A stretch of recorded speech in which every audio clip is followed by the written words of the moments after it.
Welcome to study classes. हम लोग अपने इस सेशन में 12th के फिजिक्स में कैपेसिटर एंड डाई इलेक्ट्रिक की चर्चा करेंगे, संधारित्र और परावैद्युत। इस यूनिट का जो एनसीईआरटी का आपका सिलेबस है उसके अकॉर्डिंग ये पहली यूनिट चल रही है और पहले यूनिट का ये लास्ट टॉपिक है, संधारित्र और परावैद्युत। और बहुत महत्वपूर्ण टॉपिक हो सकता है परीक्षा में, इससे लगभग 5 नंबर का सवाल, 4 से 5 नंबर का सवाल आ सकता है। तो इस सेशन में हम इसकी चर्चा करेंगे। इसके अंतर्गत हमको चालक, विद्युत रोधी, परावैद्युत पदार्थ की चर्चा करनी है। चालकों में आवेश होता है, मुक्त आवेश होते हैं, बद्ध आवेश होते हैं, उसकी चर्चा करनी है। वैद्युत धारिता क्या होती है, यानी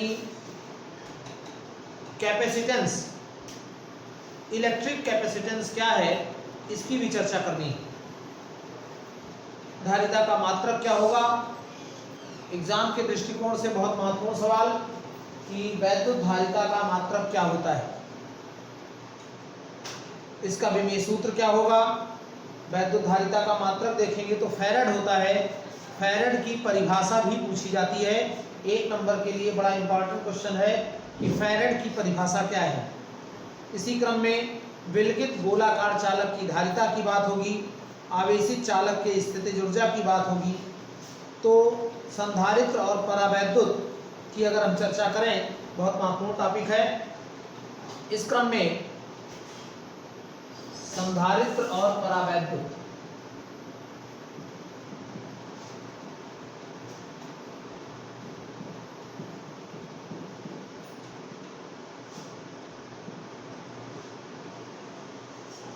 ये हमारा आज का टॉपिक होगा। और इस क्रम में चालक, विद्युत रोधी और परावैद्युत, ये परिभाषाएं ऐसी हैं जो आपको जाननी चाहिए। तो चालक क्या होते हैं, सभी लोग जानते हैं, वह पदार्थ जिनमें जब कोई बाह्य वैद्युत क्षेत्र लगाया जाता है तो उनके आवेश वाहक गति करने लगते हैं। ऐसे जो सब्सटेंस होते हैं, ऐसे जो पदार्थ होते हैं, वो कंडक्टर कहलाते हैं। कंडक्टर माने वह पदार्थ जिन पर जब बाह्य वैद्युत क्षेत्र लगाया जाता है तो उनमें जो आवेश हैं, उनके आवेश वाहक जो हैं वो गति करने लगते हैं। तो ऐसे सब्सटेंस को हम कंडक्टर कहते हैं, यानी चालक कहते हैं। जैसे जितनी धातुएं हैं वो सब चालक ही हैं, लोहा, तांबा, चांदी, एल्यूमिनियम आदि। चांदी को सबसे अच्छा चालक माना गया है क्योंकि जो मुक्त इलेक्ट्रॉनों की संख्या है वो चांदी में सबसे अधिक होती है। धातुओं में जो चालन का कार्य है वो मुक्त इलेक्ट्रॉनों के कारण ही होता है। कुचालक भी आप पढ़ चुके हैं जिनमें चालन नहीं होता है, वो कुचालक कहलाते हैं। विद्युत रोधी अथवा परावैद्युत पदार्थ, विद्युत रोधी पदार्थ की बात हम इसके पहले कर चुके हैं। इंसुलेटर इनको कहा जाता है, या डाई इलेक्ट्रिक सब्सटेंस भी कह सकते हैं, परावैद्युत पदार्थ। तो वह पदार्थ जिनमें धारा का प्रवाह साधारण रूप से संभव नहीं होता है, वे विद्युत रोधी पदार्थ कहलाते हैं। विद्युत रोधी नाम से ही क्लियर है, विद्युत का अवरोध करते हैं, जिनसे होकर धारा का प्रवाह नहीं होता है, वह अचालक या विद्युत रोधी कहलाते हैं, इंसुलेटर कहलाते हैं। और इसका कारण है क्योंकि इनमें मुक्त इलेक्ट्रॉन यानी मुक्त आवेश वाहक नहीं होते हैं। जैसे रबर, कांच, अभ्रक, लकड़ी, कागज आदि जो हैं वह विद्युत रोधी पदार्थ कहलाते हैं। विद्युत रोधी यानी परावैद्युत पदार्थ भी कह सकते हैं। तो चालक की बात हुई, परावैद्युत पदार्थ की बात हुई, यानी इंसुलेटर की बात हुई। और इसी क्रम में हम बात करें चालकों में मुक्त और बद्ध आवेश, तो ये आपको पता है कि किसी भी पदार्थ का निर्माण परमाणुओं से मिलकर होता है और परमाणु वैद्युत उदासीन होता है। वैद्युत उदासीन क्यों होता है? जितना धन आवेश होता है किसी परमाणु में उतना ही ऋण आवेश होता है। प्रत्येक परमाणु के बीच में एक सूक्ष्म स्थान होता है जिसको हम धनावेशित नाभिक कहते हैं, न्यूक्लियस। जो थॉमसन का परमाणु मॉडल आया जिसको हम तरबूज मॉडल भी कहते हैं, तो उस मॉडल में ये बताया गया था कि इलेक्ट्रॉन बीच बीच में धसे रहते हैं। जो परमाणु है वो ठोस गोला है और उसमें इलेक्ट्रॉन बीच बीच में धसे रहते हैं, उसी प्रकार से जैसे तरबूजे में बीज धसे रहते हैं, इसीलिए इसको तरबूज मॉडल भी कहा गया। लेकिन बाद में रदरफोर्ड ने जब अपना मॉडल प्रस्तुत किया तो उन्होंने बताया कि बीच में सूक्ष्म स्थान होता है जहां पर उसका कुल धनावेश और लगभग कुल द्रव्यमान केंद्रित होता है, इसी को उन्होंने न्यूक्लियस कहा। और जो इलेक्ट्रॉन है वो नाभिक के चारों ओर वृत्ताकार कक्षाओं में चक्कर लगाते रहते हैं। तो इस प्रकार से जो एक ये मॉडल की कल्पना की गई, उसमें ये निश्चित हो गया कि परमाणु विद्युत उदासीन होता है, धन आवेश और ऋण आवेश परिमाण में समान होते हैं। तो जब धन आवेश और ऋण आवेश परिमाण में समान होते हैं, धन आवेशित नाभिक होता है और इलेक्ट्रॉन नाभिक के चारों ओर वृत्ताकार कक्षाओं में, विभिन्न वृत्ताकार कक्षाओं में चक्कर लगाते रहते हैं। जो नाभिक है उसमें प्रोटॉन और न्यूट्रॉन होते हैं, जबकि जो तीसरा मूल कण है जो परमाणु की संरचना के लिए उत्तरदायी है यानी इलेक्ट्रॉन, वो नाभिक के चारों ओर वृत्ताकार कक्षाओं में घूमता रहता है। तो इस तरीके से ये कल्पना की गई। अब चूंकि न्यूट्रॉन विद्युत उदासीन होता है, प्रोटॉन धनावेशित होता है और इलेक्ट्रॉन ऋणावेशित होता है, प्रोटॉन और इलेक्ट्रॉन पर आवेश परिमाण में समान होते हैं। प्रोटॉन पर जितना धन आवेश होता है उतना ही इलेक्ट्रॉन पर ऋण आवेश होता है। तो इस तरीके से यह स्पष्ट हो गया कि परमाणु विद्युत उदासीन होता है, क्योंकि परमाणु में इलेक्ट्रॉनों की संख्या और प्रोटॉनों की संख्या बराबर होती है। नाभिक में जितने प्रोटॉन होते हैं उतने ही इलेक्ट्रॉन नाभिक के चारों ओर वृत्ताकार मार्ग पर चक्कर लगाते रहते हैं। और इस प्रकार से नाभिक के समीप की कक्षाओं में जो इलेक्ट्रॉन होते हैं, एक परमाणु है तो परमाणु में बीच में न्यूक्लियस होगा और चारों तरफ विभिन्न कक्षाओं में इलेक्ट्रॉन चक्कर लगाएंगे, तो वह इलेक्ट्रॉन जो नाभिक के समीप की कक्षाओं में होते हैं वो नाभिक के प्रबल आकर्षण बल के द्वारा बंधे रहते हैं। स्थिर वैद्युत बल कार्य करता है और वो बल चूंकि दूरी कम होती है नाभिक से, इसलिए उन पर वो बल अधिक प्रभावी होता है और वो प्रबल आकर्षण बल के द्वारा बंधे रहते हैं। जबकि जो बाहरी कक्षा के इलेक्ट्रॉन होते हैं उन पर ये बल बहुत कम कार्य करता है, यानी अपेक्षाकृत बहुत क्षीण बल होता है और इस प्रकार से वो क्षीणता बंधे रहते हैं। तो जो नाभिक के बाहरी कक्षा के इलेक्ट्रॉन होते हैं उनको संयोजी इलेक्ट्रॉन कहा जाता है, वैलेंसी इलेक्ट्रॉन कहा जाता है। और इस प्रकार से ये इलेक्ट्रॉन कमरे के ताप पर लगभग मुक्त अवस्था में रहते हैं। तो जब ये कमरे के ताप पर मुक्त अवस्था में रहते हैं, यानी ये परमाणु के साथ बद्ध न होकर पूरे धातु में, पूरे चालक में गति करने के लिए स्वतंत्र होते हैं, इन्हें इलेक्ट्रॉनों को मुक्त इलेक्ट्रॉन कहा गया या मुक्त आवेश कहा गया। जब किसी परमाणु से एक इलेक्ट्रॉन निकल जाता है तो वो परमाणु धनावेशित हो जाता है और इस प्रकार से परमाणु को हम आयन कहते हैं। धन आयन जो हैं या धनावेशित आयन जो हैं वो धातु जालक में अस्थायी रूप से बद्ध होते हैं और अपनी स्थितियों को नहीं छोड़ सकते हैं, इसीलिए इन धन आयनों को बद्ध आयन कहा जाता है। आपने इसके पहले कूलाम का नियम पढ़ा, वहां पर एक आवेश की चर्चा की गई Q बराबर Ni।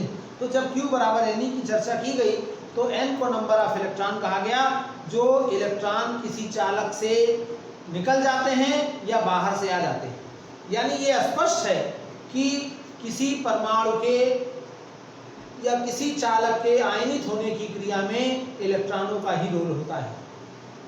इलेक्ट्रॉन का जाना या इलेक्ट्रॉन का आ जाना ही उसको आवेशित कर देता है। अगर इलेक्ट्रॉन कहीं से आ गए हैं तो हम कहते हैं कि वो ऋण आवेशित हो गया है, और अगर इलेक्ट्रॉन उस पर से निकल गए हैं तो हम कहते हैं चूंकि इलेक्ट्रॉनों की कमी हो गई है इसलिए वो परमाणु धन आवेशित हो गया है, धन आयन हो गया है। तो इस प्रकार से मुक्त आवेश और बद्ध आवेश की बात की गई। और अब हम अपने मूल टॉपिक पर आते हैं, वैद्युत धारिता। वैद्युत धारिता क्या है?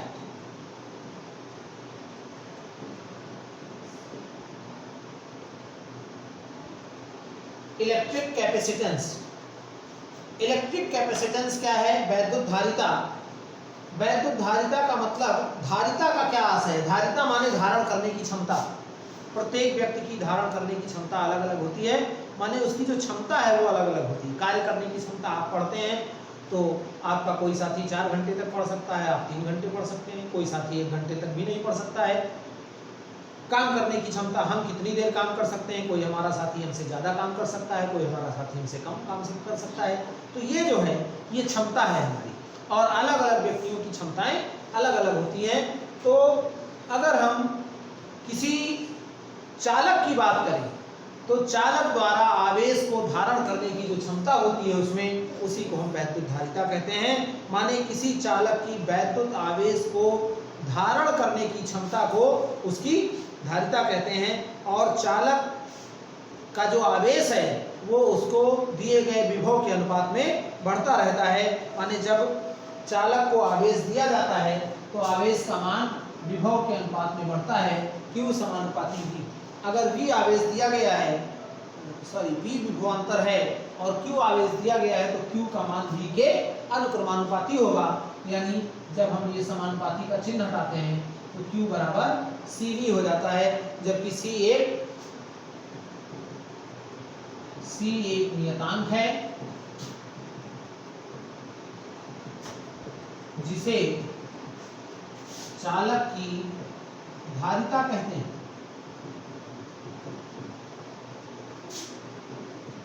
चालक की धारिता कहते हैं। तो चालक की धारण करने की क्षमता यानी धारिता C का मान अगर हम निकालें तो Q बटा V हो जाएगा। माने चालक की धारिता क्या होगी, चालक को दिए गए आवेश और इस कारण से उसका जो विभव होगा उस विभव के अनुपात के बराबर होगी। और C का मान जो है वो चालक के आकार, उसके आसपास के माध्यम और उसके समीप उपस्थित किसी चालक की उपस्थित पर भी या उसके समीप किसी चालक की उपस्थित पर भी निर्भर करता है, और इसे ही हम चालक की धारिता कहते हैं। यानी जो C का मान है वो चालक के आकार पर निर्भर करेगा, उसके समीप के माध्यम पर निर्भर करेगा, माने वो चालक किस माध्यम में स्थित है इस बात पर भी निर्भर करेगा, और इसके साथ साथ उसके समीप किसी अन्य चालक की उपस्थिति पर भी निर्भर करता है। यहाँ से अगर हम C का मान Q बटा V लिख रहे हैं तो हम यहाँ से ये परिभाषा दे सकते हैं कि किसी चालक की धारिता उसको दिए गए आवेश और इस कारण से चालक के विभव में होने वाली वृद्धि के अनुपात के बराबर होता है। आप इसको जो अपना नोट्स है उसको भी आप इसकी तरीके से तैयार कर सकते हैं कि चालक की धारिता का मतलब हुआ चालक को दिया गया आवेश और उसके आवेश देने से उसके विभव में होने वाली वृद्धि के अनुपात को चालक की धारिता कहते हैं। और जो C का SI मात्रक है, C का SI मात्रक क्या हो जाएगा, कूलाम प्रति वोल्ट होगा, और इसे ही फैरड कहते हैं। फैरड भी बहुत महत्वपूर्ण बात कि धारिता का मात्रक क्या होता है, तो धारिता का मात्रक कूलाम प्रति वोल्ट होता है और इसी को फैरड भी कहा जाता है। और एक फैरड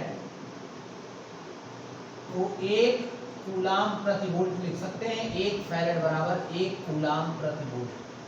फैरड को हम F से लिखते हैं, ये बात आपको ध्यान में रखनी चाहिए। 1 फैरड बराबर 1 कूलाम प्रति वोल्ट। यहीं पर हम दूसरे मात्रक भी लिख सकते हैं, 1 माइक्रो फैरड 10 की घात -6 फैरड, 1 पिको फैरड 10 की घात -12 फैरड। इन सब की जरूरत आपको न्यूमेरिकल करते समय पड़ेगी। अब हम अगर धारिता के विमीय सूत्र की बात करें, C का विमीय सूत्र, तो Q का विमीय सूत्र और अपान V का विमीय सूत्र, और V बराबर आपको बताया गया है W/Q, तो Q ऊपर चला जाएगा। और अब आप यहाँ मान रख दीजिए Q का होता है AT, तो A2T, और इसका होता है ML2T -2, तो हो जाएगा M-1 L-2 T4A2, M-1 L-2 T4A2। ये C का विमीय सूत्र हो गया। बहुत महत्वपूर्ण सवाल। और यहीं पर एक बात आती है 1 फैरेड की परिभाषा। तो 1 फैरेड की परिभाषा क्या होगी? 1 फैरेड क्या है? 1 फैरेड क्या है? अगर हम C की बात करें, C बराबर Q बटा V, C बराबर Q बटा V, और यदि Q बराबर 1 कूलाम, V बराबर 1 वोल्ट, तो C बराबर 1 फैरेड। यानी 1 फैरेड क्या है? यदि किसी चालक को 1 कूलाम आवेश देने पर उसके विभव में 1 वोल्ट की वृद्धि होती है तो उस चालक की धारिता 1 फैरेड होगी। यदि किसी चालक को 1 कूलाम आवेश देने पर उसके विभव में 1 फैरेड की वृद्धि होती है, 1 वोल्ट की वृद्धि होती है, तो उसकी जो धारिता है वो 1 कूलाम प्रति वोल्ट यानी 1 फैरेड होगी। ये बहुत महत्वपूर्ण टॉपिक है। वैद्युत धारिता हमने बताई, वैद्युत धारिता की परिभाषा हो गई, आवेश और इस कारण से यानी चालक को दिए गए आवेश और इस कारण से उसके विभव में होने वाली वृद्धि के अनुपात को चालक की धारिता कहते हैं। C का SI मात्रक कूलाम प्रति वोल्ट होगा, इसे ही फैरेड भी कहते हैं। 1 फैरेड बराबर 1 कूलाम प्रति वोल्ट, और इसी को हम माइक्रो फैरेड में अगर लिखें तो 10 की घात -6 फैरेड हो जाएगा। 1 पिको फैरेड लिखें तो 10 की घात -12 फैरेड हो जाएगा। ये इसका विमीय सूत्र निकाल दिया गया और ये 1 फैरेड की परिभाषा होगी कि C बराबर Q बाई V, माने यदि Q का मान 1 कूलाम हो जाए, V बराबर 1 वोल्ट हो, तो C बराबर 1 फैरेड होगा। यानी किसी चालक की धारिता, अगर चालक को 1 कूलाम आवेश दिया जाए और इस कारण से उसके विभव में 1 वोल्ट की वृद्धि होती है तो उस चालक की धारिता 1 फैरेड होगी। अब यहाँ पर एक बहुत महत्वपूर्ण सवाल है कि 1 फैरेड, या इस तरीके से कहते हैं कि 1 फैरेड कितने माइक्रो फैरेड के बराबर होता है?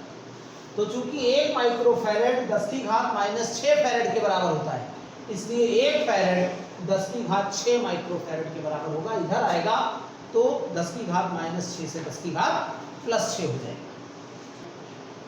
तो इसी क्रम में जो अगला हमारा टॉपिक होगा, विलगित गोलाकार चालक की धारिता, यानी capacity of an isolated spherical conductor.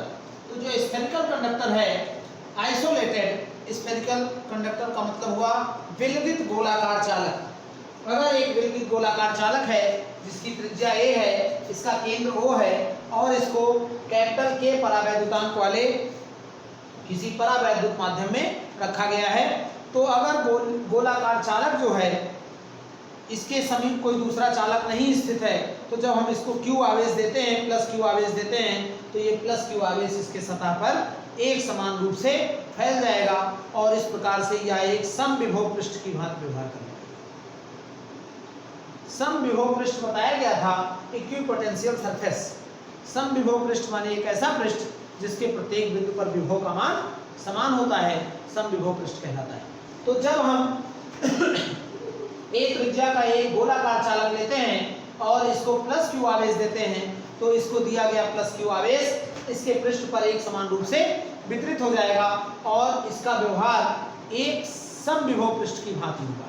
माने ये समविभव पृष्ठ की भांति व्यवहार करेगा, और जब समविभव पृष्ठ की भांति व्यवहार करेगा तो जो वैद्युत बल रेखाएं हैं वो प्रत्येक बिंदु पर चालक के पृष्ठ के लंबवत होंगी। यानी प्रत्येक बिंदु पर जो वैद्युत बल रेखाएं होंगी वो गोलाकार चालक के बिंदु के यानी पृष्ठ के लंबवत होंगी। यानी हम ये कह सकते हैं कि जो इसका प्लस Q आवेश है वो एक तरीके से इस प्रकार का व्यवहार करेगा जैसे प्लस Q आवेश यहाँ O पर स्थित है। जो प्लस Q आवेश है, जब हमने विलगित गोलाकार चालक की बात की है या एक गोलाकार चालक की बात की है, तो जब इसको प्लस Q आवेश दिया जाएगा तो ये प्लस Q आवेश इसके पृष्ठ पर एक समान रूप से वितरित हो जाएगा और इसका व्यवहार एक समविभव पृष्ठ की भांति होगा। माने ये एक समविभव पृष्ठ की भांति, इक्विपोटेंशियल सरफेस की भांति बिहेव करेगा, समविभव पृष्ठ की भांति व्यवहार करेगा, यानी वैद्युत बल रेखाएं इसके पृष्ठ के लंबवत होंगी प्रत्येक बिंदु पर। तो इस प्लस Q आवेश को हम यहाँ रखा हुआ मान सकते हैं। माने जो इसका व्यवहार होगा कि प्लस Q आवेश जैसे इसके केंद्र O पर स्थित है, तो प्लस Q के कारण, या ये कह सकते हैं कि जो ये गोलाकार चालक है इसके पृष्ठ पर वैद्युत विभव, चालक के पृष्ठ पर वैद्युत विभव V बराबर 1/4 पाई epsilon 0 capital K Q upon A। V का सूत्र पढ़ाया गया, इसके पहले वाले चैप्टर में आप पढ़िए V बराबर 1/4 पाई एप्सिलॉन 0 Q अपान R। तो यहाँ पर R के स्थान पर A हो जाएगा, तो V बराबर हो जाएगा 1/4 पाई एप्सिलॉन 0 Q अपान A। यदि चालक की धारिता C हो तो C बराबर Q अपान V, मान रख लीजिए Q V ऊपर हो जाएगा 4 पाई एप्सिलॉन 0 K A, यानी C बराबर आएगा 4 पाई एप्सिलॉन 0 K A। ये विलगित गोलाकार चालक की धारिता हुई। C का मान विलगित गोलाकार चालक की धारिता C is equal to 4 pi epsilon 0 K A, यानी C समानुपाती है। गोलाकार चालक की धारिता उसके त्रिज्या के अनुक्रमानुपाती होती है, माने चालक जितना बड़ा होगा उसकी जो धारिता है उतनी ही अधिक होगी। चालक का आकार बढ़ा देने पर धारिता बढ़ जाएगी, और हमने इसके पहले भी चर्चा की थी कि चालक की धारिता चालक के आकार पर निर्भर करती है।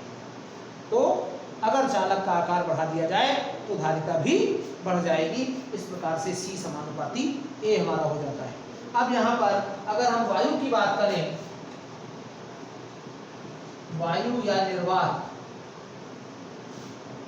के लिए K बराबर 1 होता है, तो C0 हो जाएगा 4 पाई एप्सिलॉन 0। वायु स्थित है अगर, यानी वायु में स्थित है अगर चालक हमारा, तो उसकी धारिता C0 हो जाएगी, और C अपान C0 निकाल लें तो K आ जाएगा, यानी C बराबर KC0। माध्यम रख देने पर धारिता बढ़ जाती है। इसके पहले अभी हमने थोड़े समय पूर्व इसी लेक्चर में हमने चर्चा की थी कि किसी चालक की धारिता उसके आसपास के माध्यम पर भी निर्भर करती है, और यहाँ आ गया C समानुपाती K, यानी अगर माध्यम स्थित है तो माध्यम के होने पर चालक की धारिता का मान बढ़ जाएगा, क्योंकि K का मान हमेशा 1 से बड़ा होता है। तो इस प्रकार से चालक की धारिता माध्यम पर, आसपास के माध्यम पर निर्भर करती है, और माध्यम रख देने पर चालक की धारिता का मान बढ़ जाता है। तो ये बात हुई। यहाँ से हम एक मात्रक भी लिख सकते हैं, ये विशेष बात है, आपको याद होनी चाहिए। C is equal to 4 pi epsilon 0 K A। तो एप्सिलॉन 0 बराबर क्या होगा? C 4 pi K A। K विमाहीन है, तो एप्सिलॉन 0 का मात्रक हम क्या लिख सकते हैं? फैरड प्रति मीटर भी होगा। बहुत इंपॉर्टेंट बात, 1 नंबर का ये सवाल बहुत महत्वपूर्ण है कि फैरड प्रति मीटर किस भौतिक राशि का मात्रक है। विकल्प में ये अक्सर पूछ लिया जाता है। तो फैरड प्रति मीटर एप्सिलॉन 0 का मात्रक है, यानी निर्वात की विद्युतशीलता का एक अन्य मात्रक फैरड प्रति मीटर भी हम ले सकते हैं। आपको इसके पहले कूलाम स्क्वायर प्रति न्यूटन मीटर स्क्वायर बताया गया। थोड़ा सा वो कठिन है, याद करने में दिक्कत होती है, लेकिन इसको आप लिख सकते हैं कि फैरड प्रति मीटर भी इसका एक मात्रक होता है। इसी क्रम में अगला टॉपिक है आवेशित चालक की स्थितिज ऊर्जा। आवेशित चालक का मतलब हुआ किसी चालक को आवेशित किया जाए।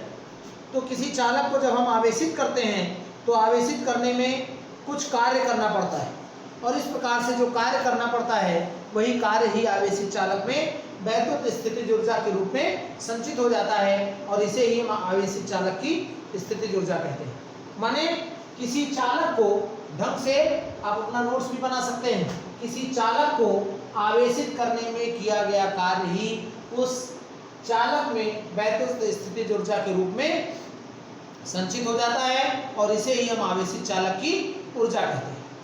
अब यहाँ पर हम बात करें कि एक चालक है जिसको प्लस क्यू आवेश दिया जाता है। तो प्लस क्यू आवेश दिया जाता है, तो ऐसा नहीं है कि हम प्लस क्यू चार्ज उठाएं और दे दिए, कोई वस्तु नहीं है चार्ज करने का जो सिस्टम है धीरे धीरे चार्ज होगा। आप तमाम बैटरियां चार्ज करते हैं, मोबाइल की बैटरी चार्ज करते हैं, तो धीरे धीरे उसके चार्ज होता है, यानी उसमें ऊर्जा संग्रहित होती है, जिस ऊर्जा का हम बाद में उपयोग करते हैं। बैटरी को चार्ज किया गया और फिर उसके बाद जब हमको आवश्यकता होगी तो हम उस बैटरी का उपयोग करते हैं। तो यानी ये जो चार्ज दिया गया, इस चार्ज को हम छोटे छोटे भागों से मिलकर बना हुआ मान सकते हैं, प्लस क्यू चार्ज को छोटे छोटे टुकड़ों से मिलकर बना हुआ मान सकते हैं। अब यहाँ बात आती है कि जब इसको छोटे छोटे भागों में विभाजित करके दिया गया तो चालक का विभव शून्य से बढ़कर V हो जाता है। यानी Q आवेश देने में प्रारंभ में जब उसका विभव शून्य था, Q समानुपाती V पढ़ाया गया, अभी हम बात कर रहे थे Q समानुपाती V, तो जब कोई आवेश नहीं तो कोई विभव नहीं, तो प्रारंभ में आवेश 0 था, इसलिए विभव भी शून्य था, यानी कोई आवेश न होने के कारण विभव शून्य था। अब जब हम उसको Q आवेश देते हैं तो उसका विभव 0 से बढ़कर V हो जाता है। माने हम ये कह सकते हैं कि चालक का जो औसत विभव होगा वो 0 धन V/2 होगा।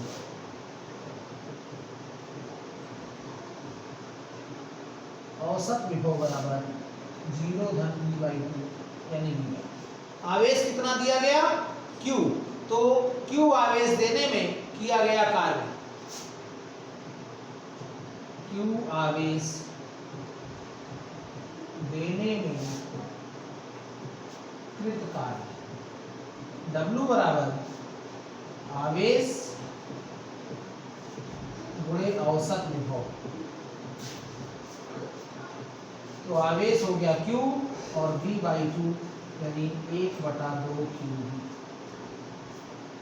और यही जो कार्य है यही चालक की स्थितिज ऊर्जा हो जाएगी। इसलिए चालक की स्थितिज ऊर्जा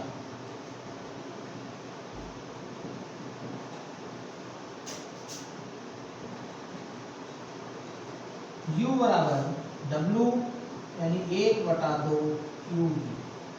तो इस प्रकार से चालक की स्थितिज ऊर्जा 1/2 QV हो जाएगी। अब यदि चालक की धारिता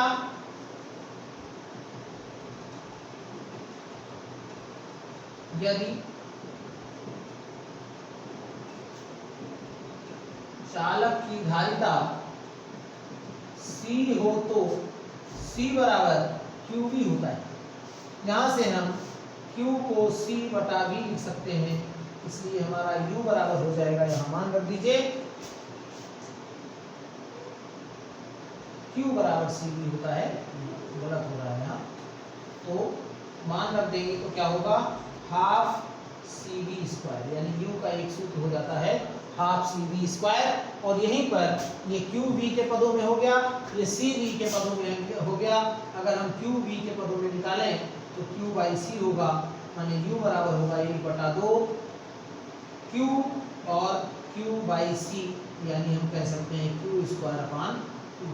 तो इस प्रकार से वैद्युत स्थितिज ऊर्जा के 3 सूत्र हो जाएंगे। U बराबर 1/2 QV, U बराबर हाफ CV² और U बराबर Q²/2C। तो इस प्रकार से हमारे पास QV दिया हो तो हम चालक की वैद्युत स्थितिज ऊर्जा ज्ञात कर सकते हैं, CV दिया हो तो चालक की वैद्युत स्थितिज ऊर्जा ज्ञात कर सकते हैं, और इसी क्रम में अगर Q और C दिया है तो भी हम चालक की वैद्युत स्थितिज ऊर्जा ज्ञात कर सकते हैं। तो ये बात हुई आवेशित चालक की स्थितिज ऊर्जा की, यानी जब हम किसी चालक को Q आवेश देते हैं तो आवेश का प्रारंभिक भाग देने में हमको कोई कार्य नहीं करना पड़ता है, लेकिन जैसे जैसे आगे आवेश दिया जाता है वैसे वैसे कार्य करना पड़ता है, और इस प्रकार से उसके आवेश में उसको Q आवेश देने में उसका विभव 0 से बढ़कर V हो जाता है। तो जो औसत विभव होगा वो 0 + V/2 हो जाएगा, यानी V/2 हो जाएगा। और यहाँ से हम किया गया कार्य माने W बराबर QV बताया गया है, तो आवेश गुणे औसत विभव, और आवेश और गुणे औसत विभव करके हम कार्य निकाल सकते हैं। यही कार्य आवेशित चालक की स्थितिज ऊर्जा हो जाती है, और ये स्थितिज ऊर्जा हमको प्राप्त हो जाती है। U का मान Q और V के पदों में है, Q बराबर CV होता है, इसका प्रयोग करके हम U का मान CV और QC के पदों में ज्ञात कर सकते हैं। तो ये बात हुई कुछ संधारित्र और परावैद्युत की। इसका जो अगला टॉपिक है कि अगर आवेशित चालक हैं उनको जोड़ दिया जाए तो जोड़ने से कौन सी क्रिया होती है, आवेशों का पुनर्वितरण होता है, बहुत महत्वपूर्ण टॉपिक है। उस टॉपिक की चर्चा हम अगले लेक्चर में करेंगे। आप इस लेक्चर का नोट्स जरूर तैयार करें। किसी को कोई प्रॉब्लम हो रही है तो कमेंट बॉक्स में मेंशन करें और फीडबैक बताएं। वीडियो को लाइक और शेयर जरूर करें, लाइक और शेयर करें ताकि ज़्यादा से ज़्यादा लोगों को इसका लाभ मिल सके। Study classes bye Ajay Mehrotra को अगर आपने अभी तक सब्सक्राइब नहीं किया है तो सब्सक्राइब करके बेल आइकन को प्रेस कर दीजिए ताकि इस पर आने वाले वीडियो के नोटिफिकेशन आपको मिलते रहें और आप अपना सिलेबस अपडेट करते रहें। धन्यवाद।